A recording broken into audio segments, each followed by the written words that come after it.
Bismillah, Assalamualaikum warahmatullahi wabarakatuh. Waalaikumsalam warahmatullahi wabarakatuh. Assalamualaikum kakak-kakak dan ummahat yang dirahmati Allah serta bunda-bunda. Sebelumnya kita mau cek dulu suara saya jelas. Jelas Ustazah, Jelas, jelas. Lus. Jelas. Oke, Alhamdulillah. Alhamdulillah segala puji bagi Allah yang mempertemukan kita di pagi yang penuh keberkahan ini, di hari libur yang walaupun weekend, tapi Masya Allah luar biasa kakak-kakak dan ummahat masih semangat dalam menuntut ilmu yang istimewa sesuai tema kita pagi hari ini yaitu rahasia anak hafal Al-Quran di usia dini. Sebelumnya perkenalkan saya terlebih dahulu, nama saya Tita Puspita. Insya Allah saya akan membersamai kakak-kakak dan ummahat atau bunda-bunda sebagai moderator pagi ini. Baiklah, sebelum kita mulai acara, izinkan saya mengucapkan terima kasih yang sebesar-besarnya kepada penyelenggara acara ini, yaitu Zidni International Education, yang telah menghadirkan program yang bukan hanya inspiratif, tapi juga insya Allah menjadi jalan amal jariah yang terus mengalir pahalanya. Semoga Zidni terus diberkahi dan mampu menebar manfaat dimanapun dan kapanpun. Amin ya Rabbal Alamin. Untuk kakak-kakak dan ummahat atau bunda-bunda yang baru pertama kali mengenal Zidni, Zidni International Education sendiri adalah lembaga pendidikan yang berfokus pada pengembangan skill, baik secara akademik maupun non-akademik. Nah, skill akademik yaitu meliputi tahfiz Al-Quran, bahasa Arab, dan bahasa Inggris. Adapun skill non-akademik meliputi leadership, financial skills, time management untuk anak-anak hingga dewasa. Dan semua insya Allah dibalut atau dikemas dengan nilai-nilai Islam yang sesuai dengan Al-Quran dan Sunnah. Visi Zidni sendiri adalah menumbuhkan generasi Islam yang unggul dengan skill yang dimilikinya, berilmu serta berakhlak. Dan misi kami adalah menghadirkan pendidikan berkualitas berbasis nilai-nilai keislaman yang bisa diakses dimanapun karena pembelajaran dilakukan secara online. Nah, acara ini diadakan sebagai bentuk ikhtiar bersama untuk membangun keluarga Qurani dan memberikan gambaran bahwa anak sejak usia dini bisa memiliki skill, bisa hafal Al-Quran, dan tentunya dengan niat ikhlas lillahi ta'ala. Dan pagi ini saya juga mengucapkan terima kasih yang sebesar-besarnya kepada Kak Aulia Dwi Fitri, jazakillah khairan, khairul jaza, Kak Aulia, karena sudah berkenan hadir pagi ini untuk menebar ilmu yang bermanfaat kepada kita semua. Insya Allah kita akan belajar langsung dari Kak Aulia, narasumber yang Masya Allah sudah sangat berpengalaman dan Insya Allah sangat inspiratif. Kita akan kupas tuntas bersama beliau bagaimana tips, tantangan, dan rahasia anak-anak bisa mencintai dan menghafal Al-Quran sejak kecil. Dan jangan lupa kakak-kakak dan ummahat serta bunda-bunda yang dirahmati Allah, kalau nanti mengunggah dokumentasi atau quotes atau kesan selama acara serta feedback positifnya, bisa tag kami di zinainternational.edu.id dan juga tag akun narasumber kita di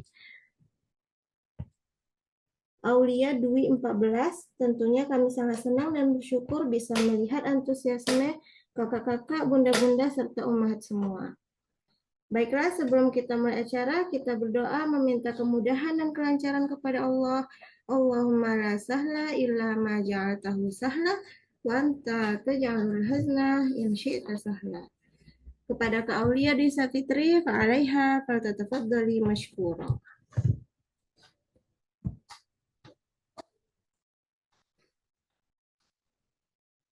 Baik. Assalamualaikum warahmatullahi wabarakatuh. Waalaikumsalam warahmatullahi wabarakatuh. Suaranya jelas ya, Kak? Insya Allah jelas. Insya Allah jelas. Nah, alhamdulillah, salatu wassalamu ala rasulillah. Amma ba'd. Alhamdulillah kita dikumpulkan pada pagi hari ini dalam rangka webinar dengan judul Rahasia Penghafal Quran Usia Dini. Alhamdulillah saya ucapkan terima kasih juga kepada Kak Tita atas kesempatannya di sini. Alhamdulillah Kak Tita ini salah satu kakak kelas Ana dulu di Sulaim. Masya Allah. Izin saya share screen dulu ya, Ibu-Ibu.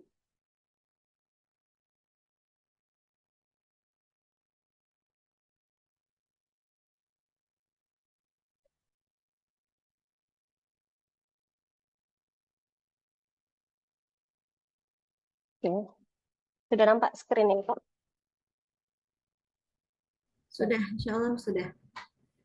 Alhamdulillah. Kita mulai. Sebelumnya mengucapkan ahlan wa sahlan.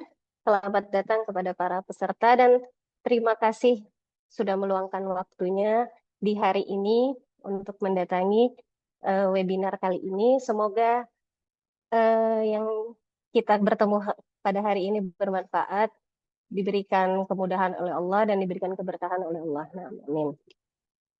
Oke, ini dia judul kita hari ini adalah Rahasia Anak Hafal Al-Quran Usia Dini. Ya, sebelumnya kita kenalan sedikit ya bagi yang belum tahu siapa Kak Aulia ini. Ya, perkenalkan nama saya Aulia Dwi Safitri. Saat ini usia saya 20 tahun, 28 tahun maksudnya. Lalu saya alumni Ponpes Sulaim di Pekanbaru, satu pondok sama Kak Tita juga. Lalu kegiatan saat ini saya sebagai pengajar diniyah di Ma'had Imam Al-Bani Prabu Mulih di Sumatera Selatan. Saya juga jadi pengasuh anak-anak di sini yang mengamati hafalan Al-Quran mereka juga dan pelajaran-pelajaran diniyah lainnya. Lalu saya juga sebagai mahasiswi Psikologi Islam di International Open University, saat ini masih di semester 2. Lalu juga saya sebagai full time ya ibu rumah tangga dengan 2 anak laki-laki. Anak pertama saya Khalid Al-Amiri, umurnya sudah 7 tahun. Yang kedua Syakib Al-Amiri, umurnya sudah 2 tahun. Oke, yang mau berkenalan boleh mampir ke Instagram saya Aulia Dwi 14. Oke, itu saja. Sebelumnya mungkin boleh ibu-ibu yang mau kenalan dari mana, asalnya dari mana, umurnya berapa, berapa anaknya, boleh share di kolom chat ya. Kita saling kenalan, saling sharing juga di sini. Tafadhalna.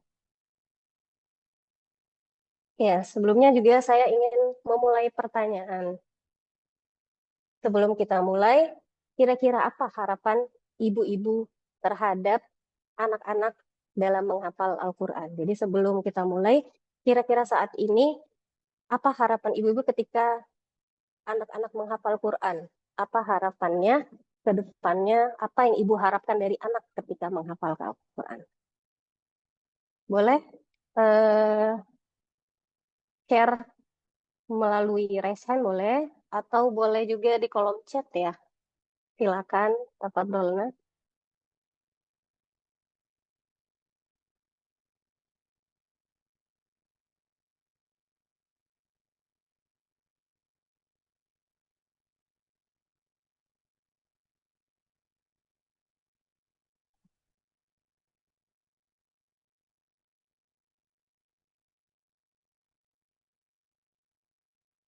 Oke, kita lanjutkan dulu itu insya Allah nanti kita bisa atur kembali.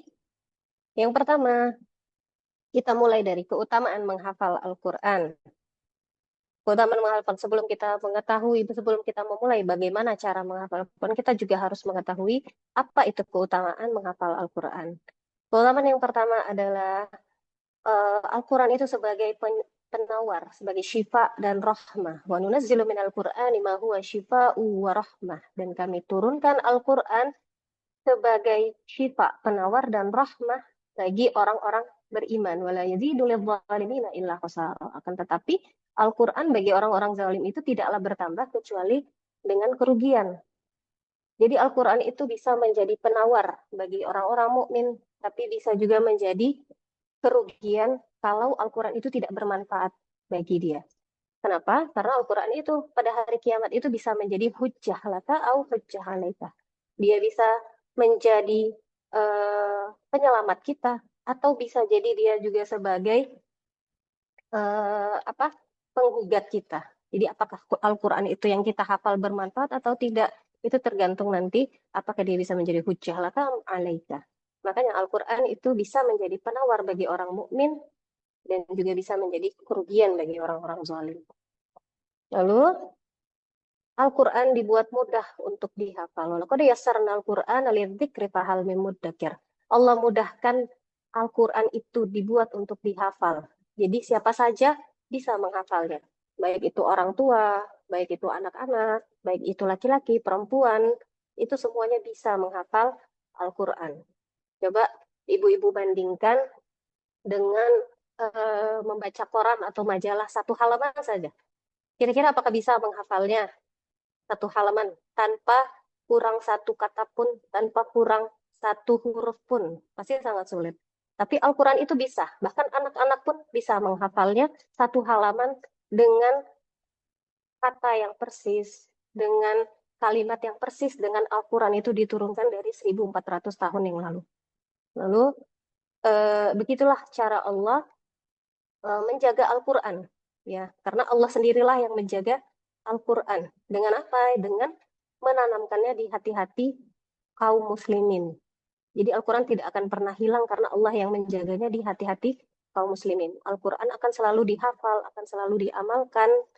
Makanya Al-Quran tidak pernah hilang. Beda dengan kitab-kitab suci agama lainnya, yang kitab Alkitab ada yang berbahasa Indonesia, nanti bahasa Spanyol beda lagi, ada yang bahasa Inggris nanti beda lagi, dan itu bisa menjadi kesempatan untuk berubah. Beda dengan Al-Quran, mau dia dari seluruh dunia, seluruh bahasa, kita menghafal dengan satu bahasa, itu bahasa Arab. Dan walaupun kita bukan orang Arab, tapi Allah mudahkan Al-Quran itu untuk dihafal. Lalu keutamaan lainnya adalah penghafal Al-Quran adalah sebaik-baik manusia. Khairukum man ta'allama Al-Quran wa 'allamah. Sebaik-baik kalian adalah orang yang belajar Al-Quran dan mengajarkannya. Jadi sebaik-baik manusia itu bukan bukan yang paling banyak hartanya, bukan yang paling tinggi kedudukannya, tapi mereka yang belajar Al-Quran dan mengajarkan. Kalaulah yang kedudukannya tinggi itu yang paling utama, pasti siapa yang sebaik-baik manusia? Adalah Fir'aun, ya kan? Fir'aun kedudukannya tinggi, dia adalah raja. Tapi apa endingnya? Dia tenggelam di Laut Merah dan dihinakan sampai zaman sekarang, itu mayatnya masih ada untuk dijadikan pelajaran bagi manusia lainnya. Makanya sebaik-baik manusia adalah yang belajar Al-Quran. Juga kalau sebaik-baik manusia adalah yang banyak hartanya, maka siapa yang paling baik adalah Korun. Korun itu banyak hartanya. Kunci gudangnya saja itu sebesar itu harus dibawa oleh beberapa orang yang sangat kuat, laki-laki yang sangat kuat. Jadi nggak bisa dibawa oleh satu orang, tapi beberapa orang yang kuat. Itu baru kuncinya, bagaimana pintunya, bagaimana hartanya. Tapi apa yang terjadi? Endingnya Korun dibenamkan bersama hartanya. Dia dibenamkan, dikubur bersama hartanya. Maka kita sering mendengar harta karun, harta karun ya. Itu harta karun adalah harta Korun yang Allah benamkan karena kesombongannya. Oke. Jadi sebaik-baik manusia bukan yang banyak harta, bukan yang banyak tinggi kedudukannya, tapi adalah yang belajar Al-Quran dan mengajarkannya. Ini juga harus kita tanamkan kepada anak kita agar mereka bangga bisa menjadi penghafal Al-Quran. Lalu kedudukan yang tinggi, yuqalu li sahibil Quran.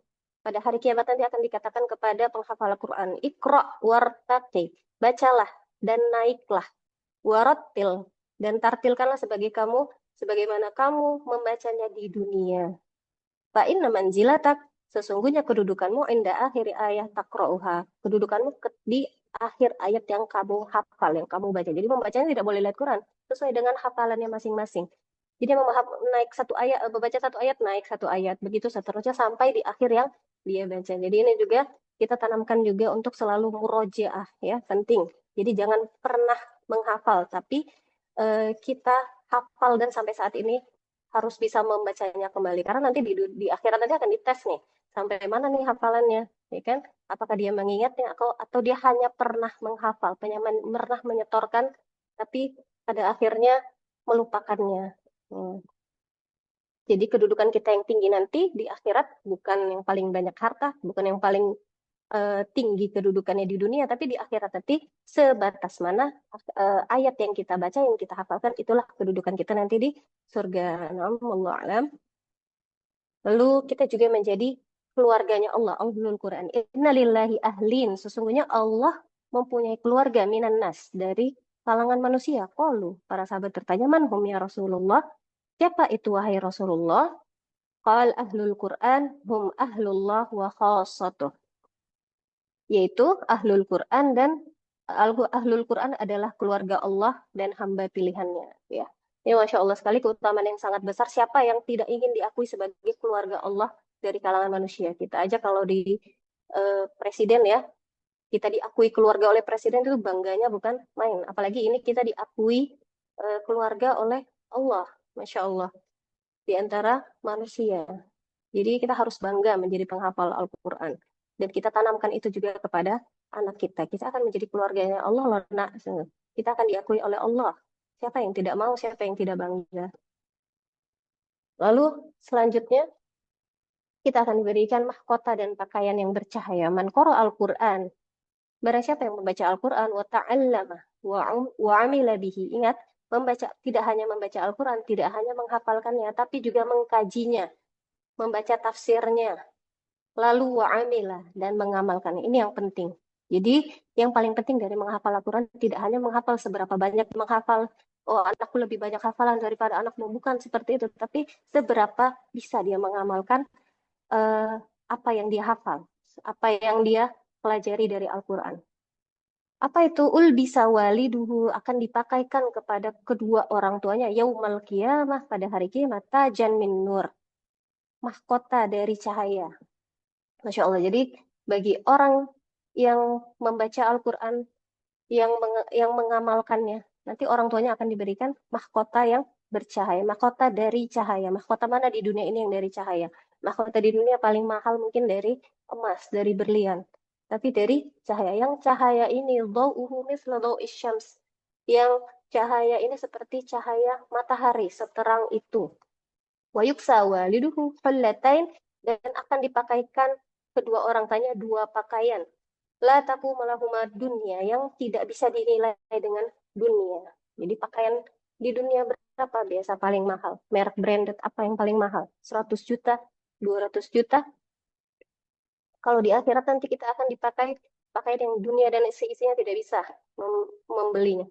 Jadi nggak ada dijual di dunia pakaian itu. Hanya bisa dipakai oleh orang yang mengamalkan Al-Quran. Kayak pula, lalu kedua orang tua tersebut bertanya, Bima kasaina, kenapa kita dipakaikan pakaian ini? Kenapa kita dipakaikan mahkota ini? Fayuqal bi akhti waladikum Quran. Karena anakmu telah mengamalkan Al-Quran. Ini Masya Allah, ini keutamaan Al-Quran yang sangat besar. Lalu setelah kita mengetahui keutamaannya, kita juga harus mengerti prinsip dasar niat dan tujuan kita. Untuk apa sih kita menghafal Al-Quran? Untuk apa sih kita mengajarkan anak kita Al-Quran? Ini harus selalu diperbarui, prinsip ini harus selalu ada. Jangan sampai prinsip ini berubah. Ini adalah prinsip dasar yang menjadi dasar kita untuk menghafal Al-Quran dan mengajarkan anak kita Al-Quran. Yang pertama adalah prinsipnya harus ikhlas. Ikhlas itu adalah prinsip dasar dari segala amalan, karena seluruh amalan tidak diterima kecuali dengan ikhlas. Yang pertama, lalu mengikuti Nabi. Itu dua syarat amalan. Jadi kalau kita ikhlasnya sudah tercoreng nih, misalnya niat kita bukan gara-gara Allah, niat kita misalnya ingin berbangga, nggak mau kalah sama anak tetangga, nggak mau kalah sama anak sekelasnya. Nah itu ikhlasnya sudah tercoreng, sayang. Jadi tidak diterima amalan kita. Jadi usahakan niat kita ikhlas karena Allah. Ingin mendapatkan keutamaan dari Allah, bukan keutamaan dari manusia. Lalu setelah itu, kita ajarkan mereka untuk mengamalkannya. Jadi tidak hanya tujuan kita hanya menghafal 1 juz. Oke, nak, kita hafal dalam 5 bulan ini 1 juz. Nah, udah, setelah itu selesai. Nanti target selanjutnya 2 juz. Bukan. Ajarkan juga untuk mengamalkannya. Tidak hanya menghafalnya, tapi juga mengamalkannya. Itu dia inti agar kita mendapat keutamaan yang telah kita sebutkan tadi. Jadi keutamaannya didapat jika kita mengamalkannya. Bagaimana cara mengamalkannya? Bagaimana caranya biar anak-anak bisa mengamalkannya? Buat mereka cinta dengan Al-Quran. Jadi jangan membuat mereka tuh benci dengan Al-Quran. Kalau tidak dihafal, dipukul, dimarahi, nah, diteriakin, nah, itu akan susah mereka menanamkan cinta. Jadi prinsip dasar kita bukan sebanyak apa hafalan, tapi prinsip dasar kita biar sampai cinta mereka dengan Al-Quran. Besarkan cinta mereka kepada Al-Quran. Buat mereka senang menghafal Al-Quran. Buat mereka nyaman. Lalu ketika besar nanti mereka tidak trauma dengan Al-Quran, tidak apa, tidak menjauh dengan Al-Quran. Mereka akan mengamalkannya. Lalu insya Allah kita akan mendapat keutamaan-keutamaan tersebut. Ini dia prinsipnya. Yang pertama adalah, yang selanjutnya adalah cintai sebelum hafal. Kenalkan cinta kepada Al-Quran sebelum hafalan. Jadi dengan cinta, apapun pekerjaannya, kalau kita cinta, pasti kita sangat menikmatinya. Lalu kita juga sebagai orang tua harus memberikan teladan. Harus bisa membaca Al-Quran dengan tajwid yang benar. Karena Al-Quran itu pada anak kecil nggak bisa baca Al-Quran. Bagaimana cara biar anak itu hafal Al-Quran? Dengan talqin. Dengan mentalkinkannya, mengajarkannya. Untuk mentalkinnya juga kita harus tajwid dan makhraj yang benar. Karena kalau sudah satu huruf saja salah di awal, itu sangat sulit untuk merubahnya kembali. Ya, pengalaman Ana mengajar anak-anak yang sudah salah makhraj tajwidnya dari awal itu lebih sulit memperbaikinya daripada menghafal hafalan baru. Nah, bagaimana kalau orang tuanya memiliki keterbatasan, tidak mampu membaca Al-Quran dengan tajwid dan makhraj yang benar, bisa bekerja sama dengan guru tahsin untuk anak. Bekerja sama dengan kerjasama yang baik, boleh. Lalu kita juga menciptakan suasana rumah penuh Quran, bukan dengan tekanan. Jadi dari sejak anak kecil, suasana dan akhlak kita pun kita pertunjukkan akhlak Al-Quran. Kita juga mengamalkan apa isi dalam Quran itu. Jadi kita tunjukkan dulu sebelum kita mengajarkannya. Orang tuanya harus cinta dulu kepada Al-Quran sebelum mengajarkannya. Jadi yang didahulukan adalah orang tuanya. Lalu kita lampirkan di sini ada fakta anak usia dini. Kapan sih mulai kita ajarkan menghafal?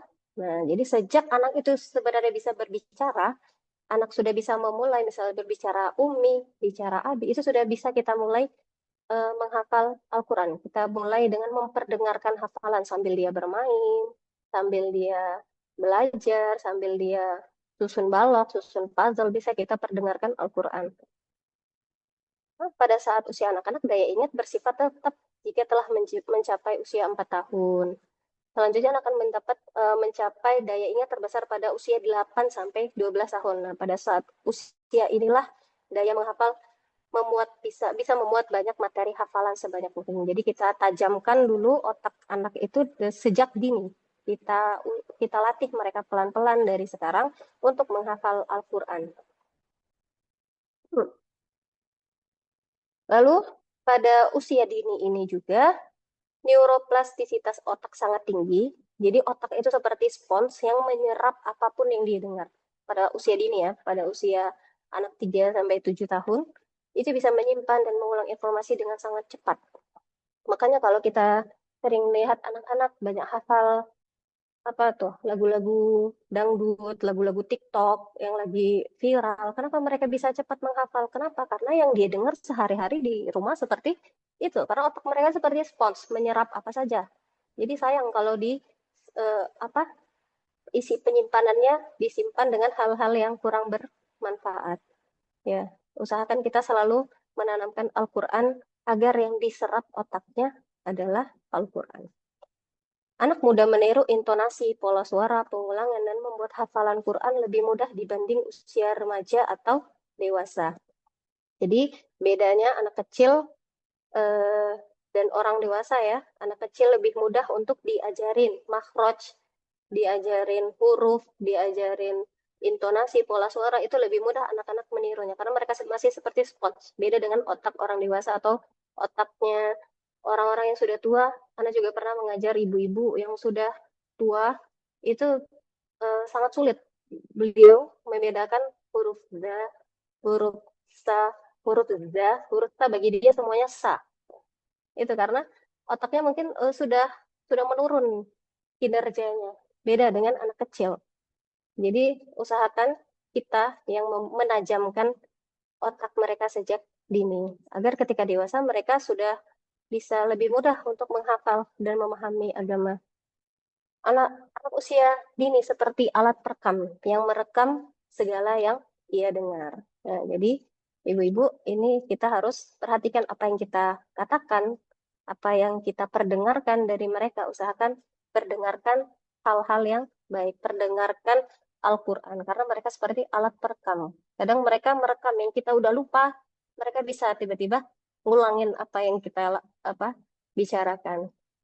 Makanya usia dini, usia yang sangat golden age, masa-masa usia emas yang kalau misalnya terlewat, nah itu sangat disayangkan karena bisa saja dia menghafal kalau sudah terlewat dari golden age, tapi tidak sebaik saat kita tanamkan sejak di golden age itu, sejak di masa usia emas. Setelah lewat masa usia emas masih bisa nggak Ustazah kami kami latih dia bisa, bisa, Insya Allah bisa. Allah berikan kemudahan. Lalu ada faktor kunci sukses. Agar sukses menghafal Quran, yang pertama lingkungan rumah Qurani. Jadi ciptakan lingkungan di dalam dan di luar rumah juga usahakan tetangganya tidak memperdengarkan hal-hal yang kurang bermanfaat. Kalaupun kita tidak bisa mengatur yang di luar rumah, usahakan di dalam rumah kita kuatkan dulu fondasinya. Kalau misalnya yang ini yang baik, ini yang benar, agar anak-anak tahu mana yang benar, mana yang salah. Ya, lalu kita kalaupun masuk lagi pengaruh dari luar kita perbaikin lagi. Pokoknya kita kuatkan tetap di dalam rumah itu.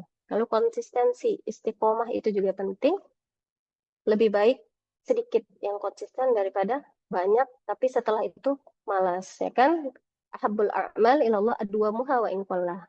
Amalan yang paling dicintai Allah adalah yang sedikit akan tetapi berkesinambungan daripada yang banyak tapi setelah itu malas, setelah itu lupa. Lalu kita butuh pendampingan penuh cinta, bukan dengan paksaan, dan metode yang tepat. Karena setiap anak itu memiliki metode yang berbeda. Ada yang anaknya auditori. Auditori itu bisa belajar melalui pendengaran. Dia lebih cepat menghafal kalau mendengar. Lalu juga ada yang visual. Visual itu lebih cepat kalau misalnya dia melihat. Dia melihat visualnya baru dia cepat. Mungkin kalau di zaman sekarang ada ya video-video kartun yang ada murotalnya, itu mungkin bisa untuk kalau dia visual. Anak-anak biasanya lebih suka visual, tapi juga harus perhatikan apa yang ditonton itu kartunnya juga kartun yang bagus ya. Jangan sampai video-video yang kurang mendidik. Lalu ada yang kinestetik, anaknya yang nggak bisa diem. Nah, bisa dia sambil bermain, sambil kita perdengarkan, bisa juga. Jadi sesuaikan metode. Nggak bisa anak kinestetik kita suruh duduk lama-lama, nggak bisa. Tergantung anaknya sesuai dengan bagaimana yang eh, orang tuanya pahami. Kerjasama baik dengan guru tahfiz. Nah, ini juga penting. Dan tidak menyerahkan seluruhnya dengan guru tahfiz. Kita guru tahfiz mengajarkan di rumah juga kita ulangi. Jadi anak-anak juga bisa merasakan di dalam rumahnya itu Quran, tidak hanya di sekolah saja. Lalu teknik hafalan anak usia dini. Yang pertama adalah talqin untuk anak usia dini karena mereka belum bisa membaca Al-Quran ya. Anak usia 3 sampai 7 tahun biasanya dimulai dengan talqin. Apa itu talqin? Yang pertama dengan pendengaran sesuai dengan tajwid yang benar. Ini yang penting. Jadi mereka harus mendengar dari guru yang berpengalaman, dari guru yang sudah mengerti tajwid dan makhraj yang benar. Dari orang tuanya juga harus bisa membaca Quran dengan tajwid dan makhraj yang benar. Lalu setelah mendengarkan, mereka pasti akan meniru persis dengan apa yang gurunya itu sampaikan. Nah, setelah ditiru-tiru-tiru, itu akan masuk ke memori jangka pendeknya. Lalu bagaimana untuk bisa masuk ke memori jangka panjangnya? Kita selalu mengulanginya. Jadi kalau sudah masuk ke memori jangka panjangnya, ini dia yang akan sangat bermanfaat. Jadi mau di tes 1 minggu kemudian pun dia akan langsung ingat. Itu namanya sudah masuk ke memori jangka panjangnya. Lalu juga butuh penguatan. Nah, ini yang paling penting daripada sekedar menghafal, menyetor hafalan baru, yaitu murojaah. Agar memori itu, hafalan itu tetap berada di memori jangka panjang, tidak ke memori jangka pendek lagi. Nah, kalau jangka pendek dia pasti akan mikir lama dia mikirnya. Tapi kalau sudah masuk ke memori jangka panjang dengan sering murojaah, maka kita satu ayat aja dua bisa dia langsung lanjutkan dengan ayat selanjutnya. Lalu teknik hafalan untuk anak usia dini bertahap. Sesuaikan dengan tahap kembang anak sambil bermain. Jadi anak usia dini waktunya mereka bermain. Jadi jangan paksa anak duduk selama 2 jam, 3 jam untuk menghafal Al-Quran. Jangan. Karena tahap kembang anak berbeda dengan kembang anak 11 tahun. Anak 11 tahun, 7 tahun mungkin sudah bisa disuruh duduk dan menghafal. Tapi kalau anak usia dini, mereka masih sambil bermain, sambil bercerita, sambil uh, membaca, melihat gambar-gambar. Dan tidak memaksakan. Jadi tidak memaksakan kalau hari ini belum mau, nanti sore kita jadi dan kita otoritatif. Jadi tidak memaksakan, tapi juga kita menghafal Al-Quran. Ya, kalau dia melihat orang tuanya sering menghafal Al-Quran, pasti dia akan ikut-ikut gitu. Karena anak itu sangat gampang meniru, peniru yang sangat handal. Lalu mulai dari hafalan surat pendek ya. Sebagaimana Al-Quran itu juga di awal turun itu Allah turunkan dengan surat-surat pendek agar memudahkan dan menguatkan, mengokohkan iman para sahabat. Begitu juga kita dimulai dari surat pendek. Jangan langsung ke Al-Baqarah. Apa surat pendek, surat yang gampang didengar, gampang dilafalkan, gampang diingat, lalu perlahan. Namun konsisten, pelan-pelan saja, nggak ada yang ngejar kok. Kita pelan-pelan dan kita nikmati prosesnya dan kita nikmati bagaimana menanamkan cinta Al-Quran ke dalam hati anak-anak kita. Lalu, jangan lupa sebagai orang tua, kita juga harus memuliakan guru penghafal Al-Quran. Ya, memuliakan guru tahfiz, guru hafalan Al-Quran, sebagaimana juga kita memuliakan guru akademik anak-anak kita yang lainnya. Jangan sampai kebalik, guru akademik lebih kita hormati, lebih kita muliakan. Tapi guru penghafal Al-Quran yang mengajarkan Al-Quran kepada anak kita misalnya kita gaji seadanya. Oh mereka ikhlas kok. Oh, Ustazah, mereka ikhlas kok. Ada yang dibayar 50.000, ada yang dibayar 20.000 pun ada. Nah, jangan sampai anak kita pun akhirnya melihat mereka jadi nggak mau jadi penghafal Al-Quran. Kenapa? Karena orang tua kita sendiri pun lebih menghormati orang yang kedudukannya tinggi, orang yang duitnya lebih banyak dibandingkan penghafal Al-Quran. Jadi kita sebagai orang tua juga harus menunjukkan ini loh guru Al-Quran, penghafal Al-Quran ini harus dimuliakan oleh semua orang. Jadi mereka termotivasi. Penghafal Al-Quran tidak hanya dimuliakan di akhirat, tapi di dunia juga orang-orang memuliakannya. Jadi kita sebagai orang tua kita mencontohkan kalau kita bisa memuliakan guru Al-Quran. Sebagaimana juga kita memuliakan guru-guru akademik lainnya. Kenapa kita harus memuliakan guru penghafal Al-Quran? Karena pengajar Al-Quran sebaik-baik manusia. Khairukum man ta'allama Al-Quran wa 'allama. Sebaik-baik manusia adalah yang mempelajari Al-Quran dan mengajarkannya. Jadi mereka ini orang yang terbaik yang sedang mengajar kita. Anak kita pun juga belajar Al-Quran adalah sebaik-baik manusia juga. Jadi kita hormati penghafal Al-Quran. Jangan sampai kita kebalik lebih memuliakan guru akademik daripada guru tahfiz. Karena banyak terjadi di zaman sekarang ya. Jangan sampai terbalik. Kita harus menunjukkan kepada anak kita dan kepada semua orang bahwasannya penghafal Al-Quran adalah orang-orang mulia sebaik-baik manusia. Nah, peran orang tua juga sangat penting. Kita harus menjadi contoh teladan. Contoh teladan bagaimana orang tua menyuruh murojaah. Kita juga harus ikut murojaah, bukan sibuk dengan hal yang tidak manfaat. Dek, murojaah ya. Tapi orang tuanya ngapain? Main HP. Orang tuanya ngapain? Lagi ngobrol sama tetangganya sampai sore, sampai malam. Anaknya disuruh murojaah.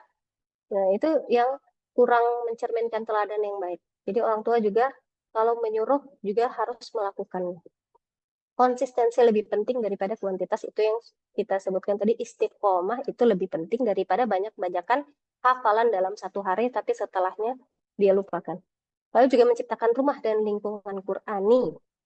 Dan rezeki yang halal ini juga sangat penting. Usahakan kita sebagai orang tua tidak memasukkan ke dalam mulut anak kita kecuali rezeki yang halal. Karena sedikit apapun yang haram itu bisa berpengaruh kepada anak kita. Ya, rezeki halal ini bukannya tidak berefek, tapi efeknya juga sangat besar.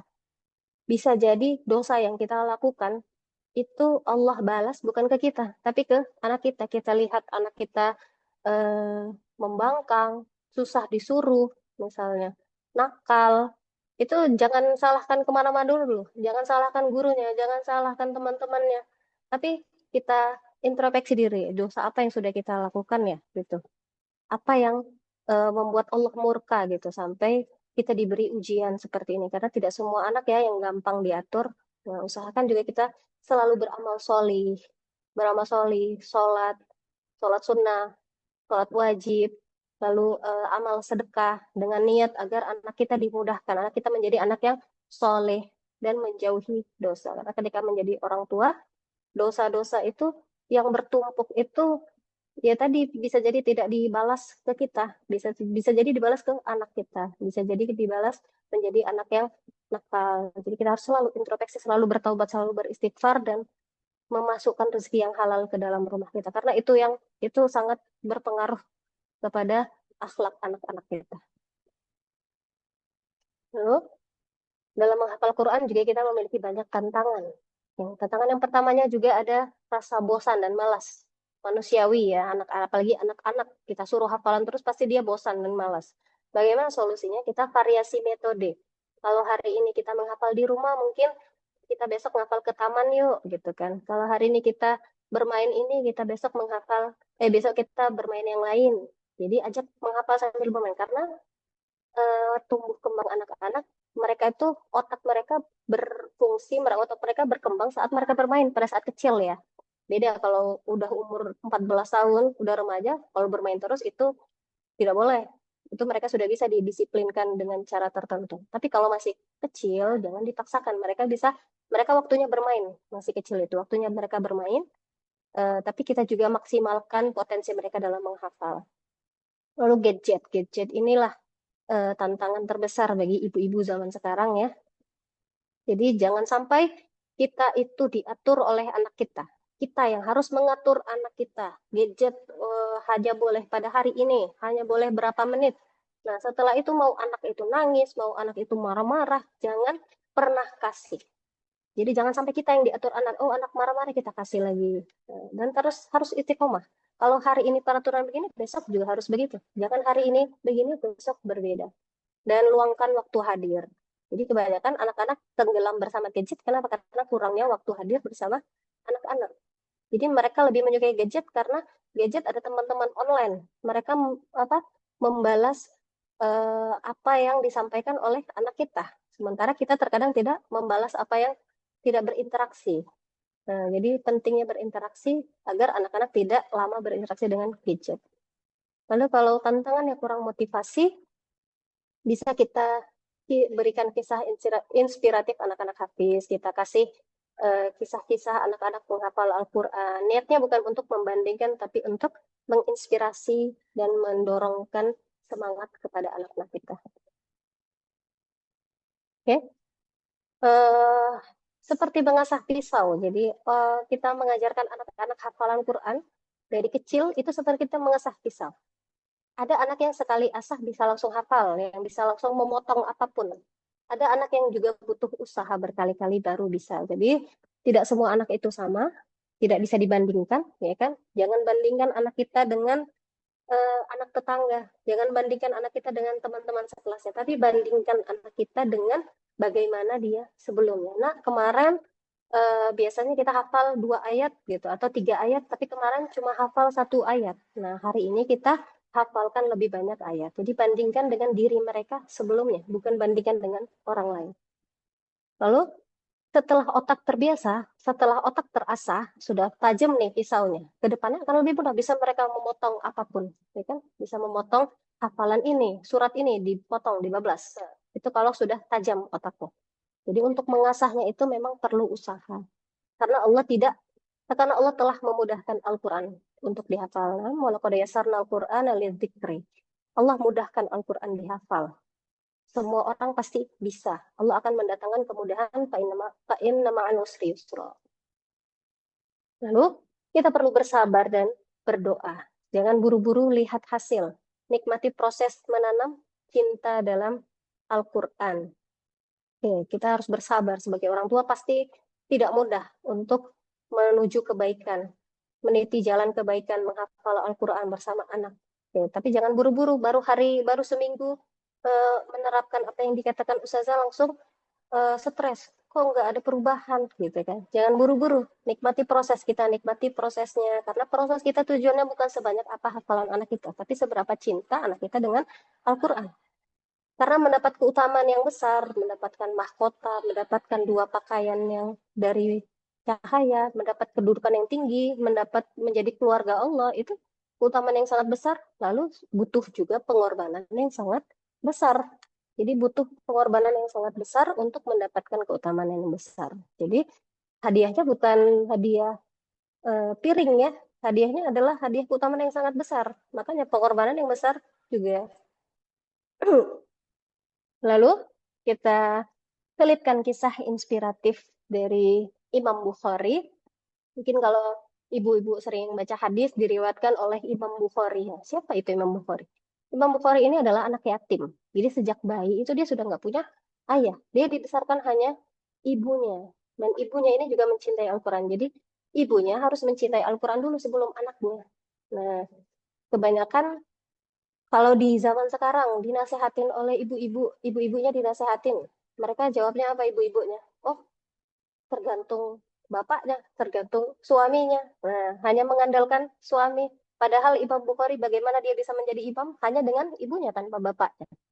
Jadi kerjasama ibu dan ayah itu juga sangat penting, tapi jangan jadikan itu acuan. Ada yang mungkin ayahnya sibuk berdakwah, ayahnya sibuk kerja, maka ibu adalah eh, al-ummu madrasatul ula. Ibu adalah sekolah yang utama, sekolah pertama. Pernah buta saat kecil. Jadi Imam Bukhari itu pernah buta saat kecil. Tapi ibunya tidak semerta langsung putus asa. Dia selalu berdoa kepada Allah. Karena doa adalah senjata seorang muslim yang paling tajam. Bisa menembus langit. Lalu ibunya bermimpi melihat Nabi Ibrahim berkata, Allah menyembuhkan anakmu karena doamu. Nah, jadi Allah menyembuhkan karena doa ibunya yang tidak pernah putus terus menerus. Dia yakin Imam Bukhari bisa sembuh. Padahal dari bayi dia tidak bisa melihat, ya. Itu semua adalah keajaiban dari Allah. Lalu eh, Imam Bukhari hafal Al-Quran usia berapa? Usia 10 tahun. Setelah padahal dia pernah buta. Usia 10 tahun memang Imam Bukhari memiliki kecerdasan, kejeniusan yang sangat besar. Bahkan saat 11 tahun, anak 11 tahun ini pernah mengoreksi seorang ulama hadis saat meriwayatkan hadis. Jadi dalam hadis itu ada riwayat panjang ya dari tabiin, dari sahabat, tabiin misalnya an Abi Hurairah, dari Anis Zuhri misalnya. Itu semuanya panjang, ada berapa hadis itu satu hadis itu saja panjang riwayatnya. Dan Imam Bukhari ini hafal semuanya, setiap hadis itu riwayat-riwayat hadisnya itu. Jadi dia pernah mendengar dan salah. Dikoreksi, seorang ulama hadis dikoreksi oleh anak 11 tahun. Nah, bayangkan. Dan memang yang awalnya ulama ini sempat ragu. Lalu ketika dia mengkoreksi kembali, rupanya Imam Bukhari benar. Dan pada akhir hidupnya Imam Bukhari menghafal 600.000 hadis. Begitulah Imam Bukhari akhirnya kitabnya pun menjadi kitab hadis acuan setelah Al-Quran. Jadi eh, kitab Bukhari, Muslim, nah itu adalah kitab acuan setelah Al-Quran. Kitab hadis yang paling utama yang diacu oleh para ulama hadis di seluruh dunia sampai saat ini ya kitabnya. Lalu kita memiliki Imam Syafi'i. Imam Syafi'i juga yatim sejak bayi. Nah, jadi banyak-banyak imam ini sebenarnya yatim, hanya pada ibunya. Dan ibunya berada dalam kemiskinan. Hafal Al-Quran 7 tahun, dan hafal Muwatta. Nah, Muwatta ini adalah kitabnya karya Imam Malik. Nah, ini bisa dilihat, ini gambar kitab Muwatta. Itu kitabnya tebel itu hafal di luar kepala. Usia berapa? Usia 10 tahun. Nah, Masya Allah ya. Ini bukan hanya bagaimana jeniusnya Imam Syafi'i, tapi yang kita perhatikan sih bagaimana cara ibunya ini mendidik kok bisa 7 tahun bisa hafal Al-Quran dan bisa 10 tahun ini hafal kitab muwatta. Muwatta ini bukan Al-Quran. Al-Quran ini memang setelah Allah bilang ya, Al-Quran ini memang laqad yassarna Al-Quran.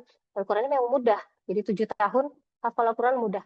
Tapi kitab muwatta dihafal anak 10 tahun, anak yang apa mahasiswa hadis aja belum tentu hafal muwatta. Ini anak 10 tahun hafal kitab muwatta, ini sungguh keajaiban ya, Masya Allah.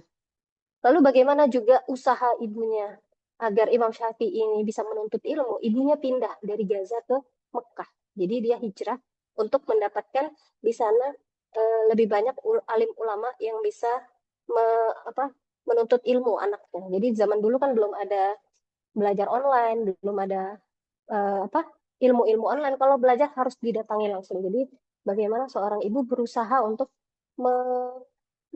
pindah ke lingkungan agar anaknya bisa akhirnya menjadi seorang Imam Syafi'i yang kita kenal sampai sekarang. Nah, ini kisah yang sangat inspiratif, Masya Allah.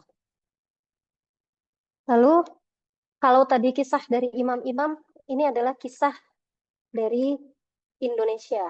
Nah, kisah dari seorang ibu yang memiliki 10 anak, dan 10 anaknya adalah penghafal Al-Quran semuanya. Ini dari kisah pasangan suami istri Mutmain Ula bersama dan Ibu Girianingsih. Mungkin ada yang pernah mendengar Ibu Girianingsih ini, beberapa kali diundang ya, terkadang di webinar-webinar gitu juga. Nah, padahal bagaimana caranya? Padahal ibu dan ayahnya ini adalah kedua orang yang sangat sibuk. Nah, bapaknya kan termasuk dari anggota DPR RI fraksi PKS, dan eh, ibunya itu juga staf Departemen DPP PKS. Pokoknya dua-duanya sama-sama sibuk. Tapi kok bisa anak yang menghafal Al-Quran? Nah, anak pertamanya ini hafal Al-Quran pada usia 13 tahun. Anak keduanya hafal Al-Quran pada usia 10 tahun. Anak ketiganya eh, hafal Al-Quran di usianya 19 tahun. Dan anak keempat hafal 29 juz sejak SMA pada saat buku ini ditulis. Lalu anak kelima saat buku ini tulis hafalnya 15 juz. Lalu anak keenam saat buku ini tulis hafalnya 13 juz. Jadi memang Masya Allah hampir 10 anak itu menghafal Al-Quran dan mendapat keutamaan yang sangat besar. Nah, apa rahasianya? Rahasianya adalah keseimbangan proses. Jadi dia menerapkan kurikulum sendiri untuk anaknya. Jadi dia memiliki sekolah, ada kurikulum sendiri, dan dia di rumah pun memiliki kurikulumnya sendiri. Apa itu? Yaitu pola keluarga yang saling bertanggung jawab, saling kerjasama bersama ayahnya juga, dan bertanggung jawab. Selepas maghrib adalah jadwal mereka berinteraksi dengan Al-Quran. Itu juga mereka menyingkirkan televisi di rumah, tidak memasang gambar-gambar selain kaligrafi, tidak membunyikan musik-musik yang melalaikan, dan tidak ada perkataan kotor di lingkungan keluarga dan masyarakat. Lalu juga ada pembiasaan dan manajemen waktu. Setelah sholat subuh wajib, dan setelah sholat maghrib waktu khusus menghafal Al-Quran dan tidak boleh dilanggar.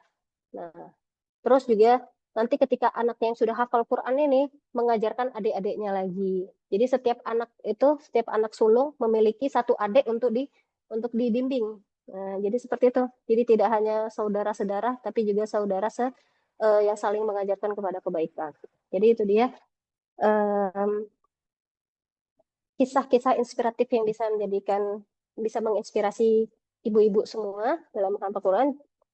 Lalu em, ada ayat ini yang bisa kita jadikan inspirasi juga. Faqra'u ma tayassara minal Qur'an, bacalah yang mudah dari Al-Qur'an. Al-Qur'an itu sangat mudah ya. Ma tayassara minal Qur'an, alima an sayakuna minkum marad. Allah mengetahui di antara kalian itu ada yang sakit. Wa akharuna yadribuna fil ard, dan di antara kamu ada yang bepergian mencari karunia Allah, mencari nafkah, mencari kehidupan.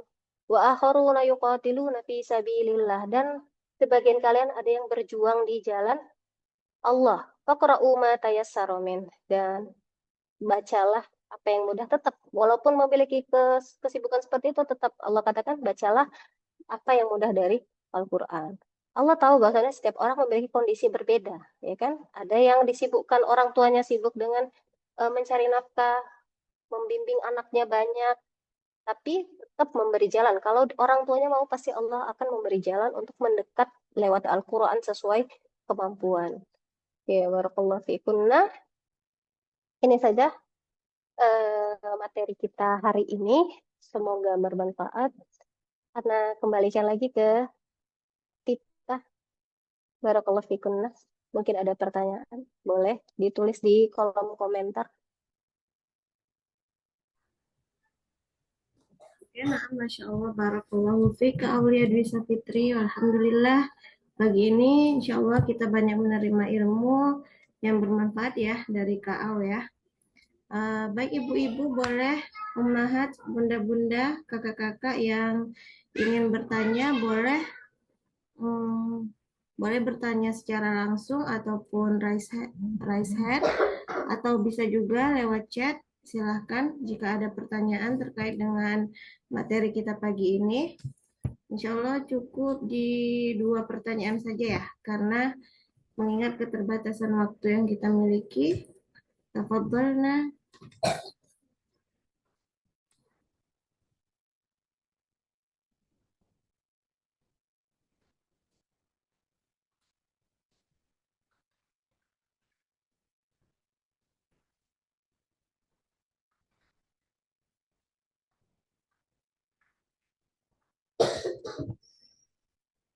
Oke, ibu-ibu, apakah ada yang ingin ditanyakan mengenai mungkin tips atau trik yang memang lebih jelasnya, tekniknya, atau bagaimana ke narasumber kita pagi ini? Tafadhalna.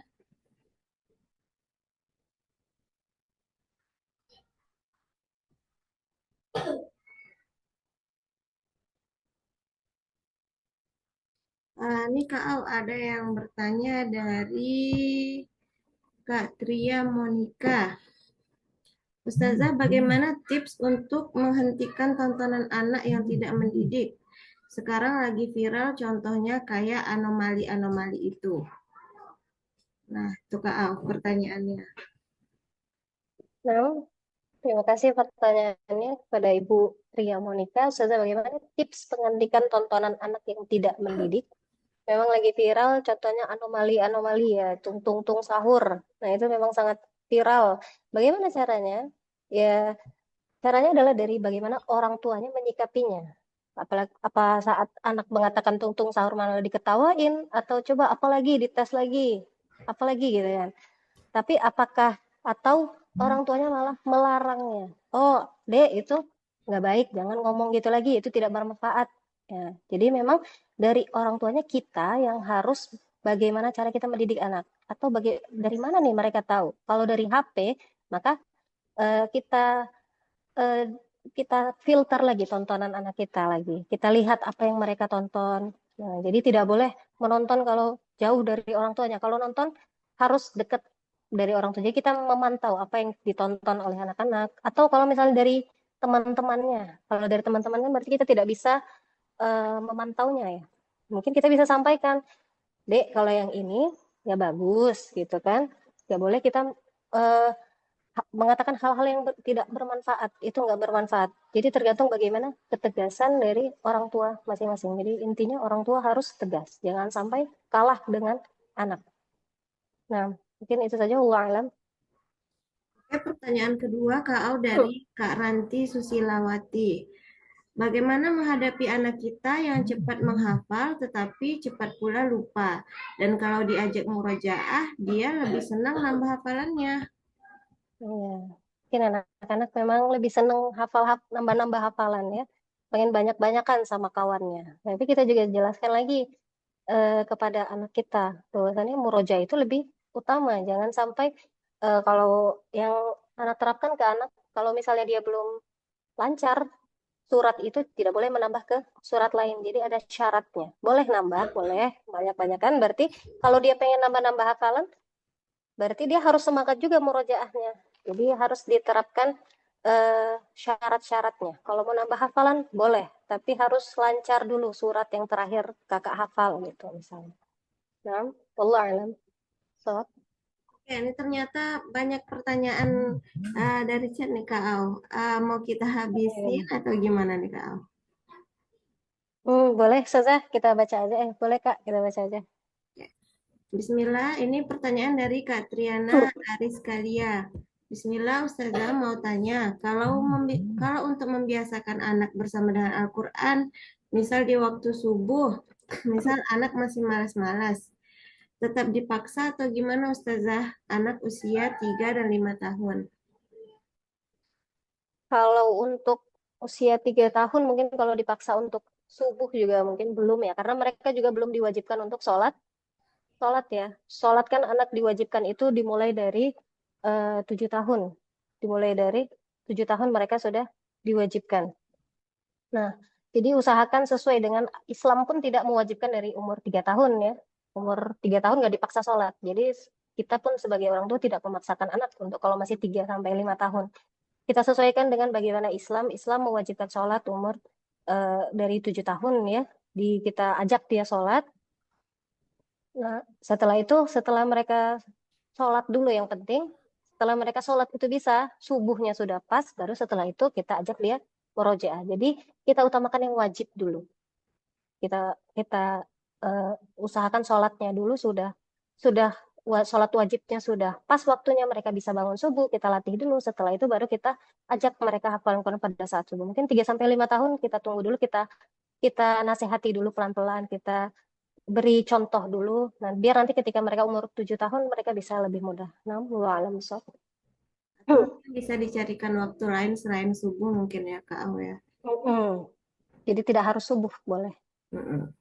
Kemudian pertanyaan selanjutnya dari Kak Pani Marlina. Selain yang Ustazah jelaskan tadi, adakah doa khusus yang bisa diamalkan agar anak mudah hafal Al-Quran, Ustazah? Oke, sebenarnya tujuan kita bukan hanya menghafal Al-Quran. Tujuan kita agar anak-anak kita bisa menjadi anak yang solih, solihah. Doanya ya Robbi habli minas solihin.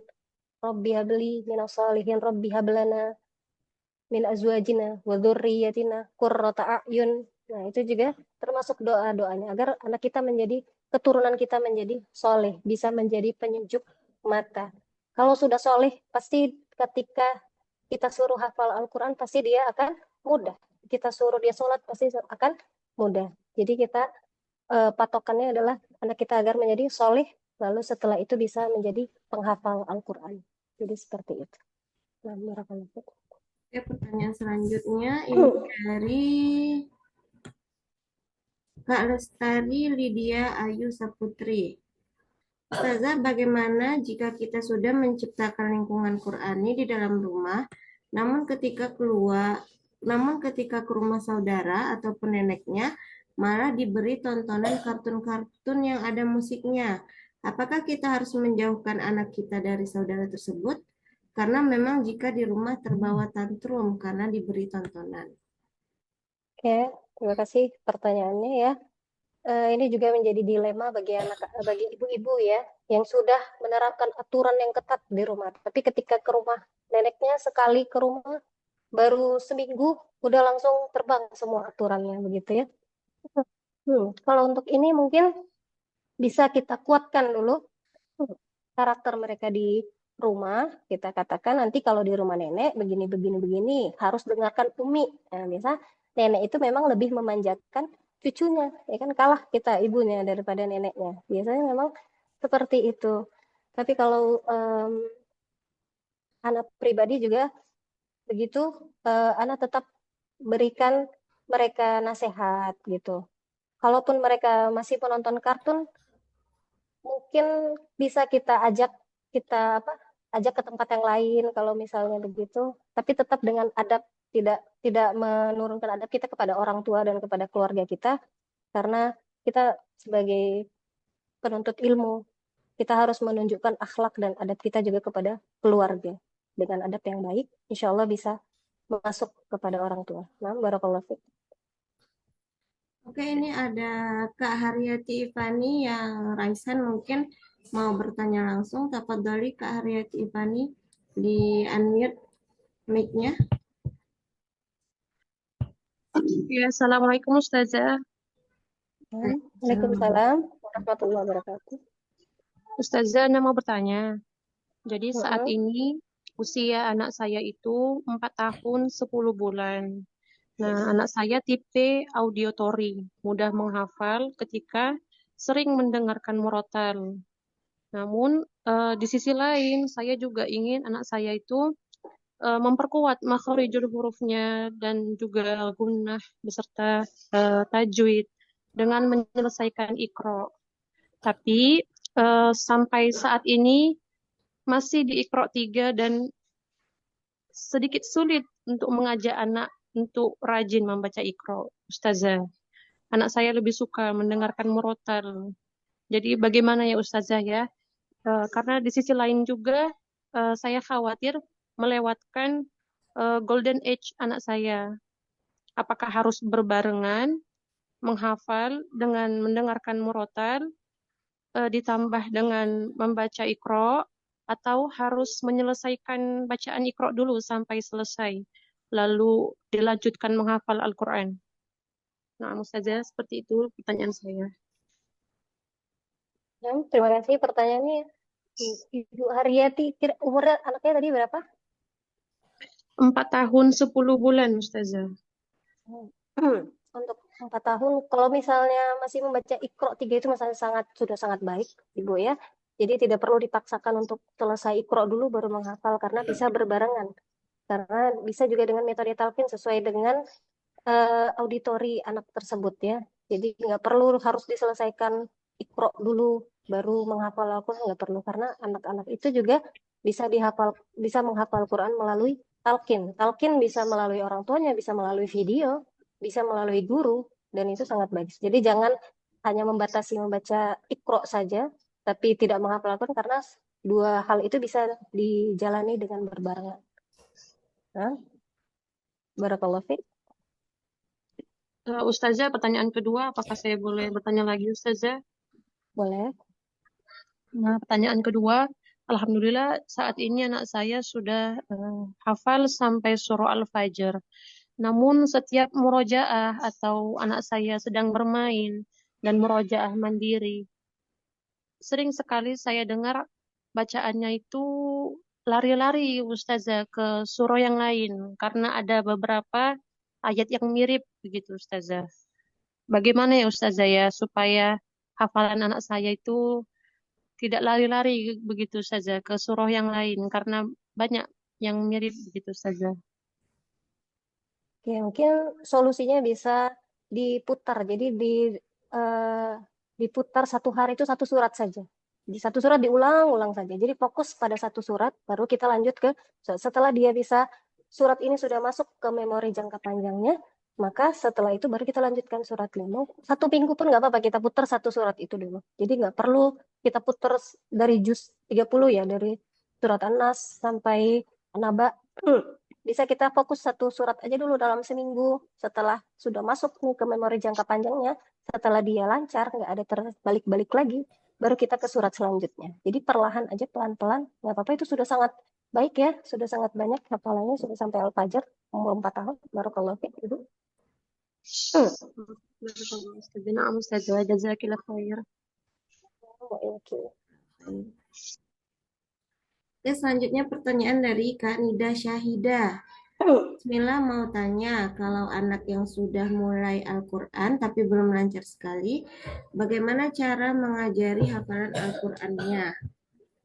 Kalau anak sudah mulai Al-Quran tapi belum lancar membacanya, bagaimana cara mengajari hafalan Al-Quran? Bisa dengan kalau seperti anak saya Khalid juga dia sudah bisa membaca Al-Quran tapi belum lancar, jadi dia baca di depan kita. Jadi anak dengar dia dulu baca satu ayat, jadi dia baca. Kalau sebesar 7 tahun, Khalid tidak perlu ditalkin lagi. Jadi dia baca satu ayat, setelah itu setelah benar makhraj tajwidnya, setelah itu anak suruh dia baca sampai berapa kali baru dia hafalkan. Jadi seperti itu. Jadi usahakan dia baca di depan kita, kita ajarin satu ayat itu, lalu kita ulangi, minta dia ulangi. Tapi tergantung umur anaknya, gitu ya. Kalau misalnya memang umur 5 tahun belum lancar Al-Quran, ya tidak apa-apa, ditalkin saja.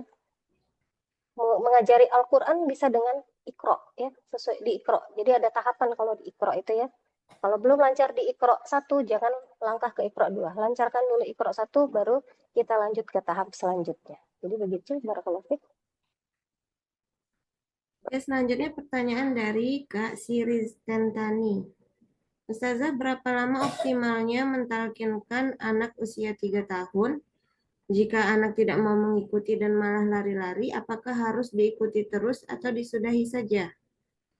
Ya, anak 3 tahun masih waktunya pasti lari-lari, apalagi masih baru bisa berbicara ya, belum ini boleh sesuai dengan kemauan anaknya. Pokoknya yang penting jangan sampai memaksakan, jangan sampai kita stres, jangan sampai kita marah. Oh, itu 3 tahun sudah bisa hafal surat Al-Fatihah, anakku kok belum? Nah, jangan seperti itu. Biarkan dia menikmati proses dia dalam mencintai Al-Quran. Kalaupun hanya bisa 5 menit satu hari, nggak apa-apa. Besok kita buat 6 menit, besok kita buat 7 menit gitu. Atau nggak perlu ditetapkan waktu. Kapan dia main kita ajak, kapan dia lagi fokus nih kita ajak. Tergantung, mungkin orang tua lebih memahami kapan waktu anaknya fokus. Biasa tuh sebelum tidur. Sebelum tidur tuh biasa anak-anak fokus. Sebelum tidur kita terapkan eh, murotal itu biasa juga tidak satu surat pun, satu ayat pun. Satu ayat diulang-ulang terus selama satu malam itu sampai dia tidur. Nah, itu juga bisa. Kalau anak 3 tahun seperti itu bisa diikutin mungkin, Allah alam. Kemudian pertanyaan yang terakhir sepertinya nih Kak Al dari Kak Afra Maiba. Oh, masih ada lagi. Bismillah, Assalamualaikum warahmatullahi wabarakatuh. Ustazah izin bertanya, bagaimana menjaga hafalan anak di era digital seperti ini, Ustazah? Kadang kita sebagai orang tua tidak mampu 100% menjaga tontonannya. Ya, memang di era digital ini memang yang sangat musuh kita, sebenarnya bukan musuh juga, gadget itu bisa bermanfaat bagi kita, tapi memang adalah tantangan terbesarnya, karena kita pun orang tua juga memegang gadget ya. Kita tidak mampu 100% menjaga tontonannya, maka usahakan jangan memberikan HP kepada anak. Pokoknya jangan berikan HP kepada anak sebelum dia bisa bertanggung jawab. Mungkin ketika sudah masuk, sudah selesai pondok mungkin baru bisa memberikan HP. Tapi jangan berikan HP dan tinggalkan dia, itu jangan. Usahakan kita memberikan HP, tapi kita juga bertanggung jawab, karena apapun yang dilakukan anak-anak kita nanti yang akan bertanggung jawab. Karena apa yang mereka tonton kita yang memberi, kita yang memberikan dia internet, kita yang memberikan dia akses. Maka usahakan kita menjaga sebaik mungkin anak kita dan menanamkan eh, tauhid ya, akidah. Bahwasanya walaupun kita tidak melihatnya, Allah melihatnya. Jadi dari tauhid itu ditanamkan sejak kecil agar ketika kita tidak mampu menjaganya, dia ngerasa bahwasanya Allah melihatnya. Jadi dia takut untuk melakukan apa saja. Jadi penting ditanamkan akidah tauhid sejak anak, dia mengenal Allah, mencintai Allah dan takut kepada Allah. Nah, barakallahu fiik. Kemudian pertanyaan dari Kak Aprili Sekarhano, Afan Ustazah izin bertanya, adakah perbedaan pendekatan antara anak laki-laki dan perempuan dalam menghafal Al-Quran? Ya, barakallahu fiik. Terima kasih pertanyaannya. Kalau untuk eh, anak laki-laki dan perempuan sepertinya sama, menghafal ya sesuai dengan ini, tergantung orang tuanya bagaimana cara eh, mengenali anaknya, auditorikah, visualkah, atau kinestetika. Untuk laki-laki sepertinya eh, lebih aktif ya daripada perempuan. Kalau perempuan itu mungkin lebih gampang untuk disuruh. Kalau laki-laki ini memang dia sifatnya lebih suka apa ya? Suka menjawab kalau bertanya, kalau kita suruh gitu. Karena memang mereka akan menjadi pemimpin ya, mereka mempunyai kepribadian yang teguh. Tapi kita arahkan kepada yang baik, baik itu laki-laki dan perempuan sama, dua-duanya wajib menghafal Al-Quran. Tidak ada beda, misal kakak laki-laki lebih harus wajib daripada perempuan, enggak. Tetap sama-sama Allah perintahkan, laki-laki dan perempuan sama-sama sholat, sama-sama sholat. Laki-laki yang sama perempuan sama-sama menghafal Quran sama. Semuanya sama hak dan kewajiban. Nah, barakallahu fiik. Ustazah, anak usia 3 tahun baiknya dimasukin ke TPA atau belajar mengajinya sama ibunya dulu ya? Dari Kak Triana Ariskalia. Nah, anak usia 3 tahun sepertinya masih belum, kalau TPA itu kebanyakan usianya di atas 5 tahun, di atas 7 tahun ya. Mungkin kalaupun dia masuk TPA, mungkin dia bisa hanya duduk, berlari-lari, tidak bisa dipaksakan untuk duduk. Jadi kalaupun mau misalnya ikut kakaknya ikut TPA, bisa. Tapi jangan paksakan anak harus ikut sama kakaknya. Kalau kakaknya bisa duduk, adiknya nggak bisa duduk, jangan dipaksa. Nggak apa-apa. 3 tahun masih umurnya bermain. Jangan dipaksa untuk duduk lama, belajar itu malah merusak eh, motoriknya, merusak lain-lainnya. Itu jangan dipaksa. Yang penting 3 tahun bisa kita arahkan, boleh kita arahkan kepada baik, biar dia melihat lingkungannya. Oh gini, ternyata mereka membaca Quran. Nanti lama-lama dia akan ikut baca Quran. Boleh diperlihatkan sesuatu yang baik, lingkungan yang baik. Boleh. Barakallahu fiik, asal ada yang ini. Kemudian ada lagi nih Kak, Ustazah, Bu. anak saya 5 tahun ngaji Iqra ke rumah gurunya, tapi kayaknya makhrajnya belum Ustazah, apa nggak apa-apa ya Ustazah? Awalnya biar dia mau ngaji dulu. Nah, ke rumah guru tapi kayaknya makhrajnya belum. Mungkin bisa di perlahan-perlahan insya Allah bisa. Tapi perhatikan juga siapa ustazahnya, siapa ustadznya yang mengajar ini juga penting. Apakah ustadz dan ustazahnya ini benar-benar tajwidnya dan makhrajnya bagus? Apa dia membiarkan makhrajnya tidak bagus? Nah, atau bisa makanya ini kita sebagai orang tua harus kerjasama yang baik antara guru dan orang tua. Jadi orang tua bisa menyampaikan ini makhrajnya masih kurang, bisa tolong dibimbing gitu kan. Atau misalnya kalau misalnya privat, privat lebih gampang kita ya. Ini jadwalnya dari jam segini harus begini begini begini. Jadi kita juga melihat kalau bisa ada bukunya. Jadi anak ini satu hari ngapain aja, apakah dia belajar makhraj, tapi mungkin hasilnya belum terlihat, itu nggak apa-apa. Yang penting dia sudah pelajarin. Dan juga penting kerjasama antara guru dan orang tua dan mencari guru yang berkompeten di dalam bidangnya. Nah, barakallahu fiik. Oke, Naam. Sepertinya sudah habis pertanyaannya, Kak. Itu tadi pertanyaan yang terakhir. Alhamdulillah.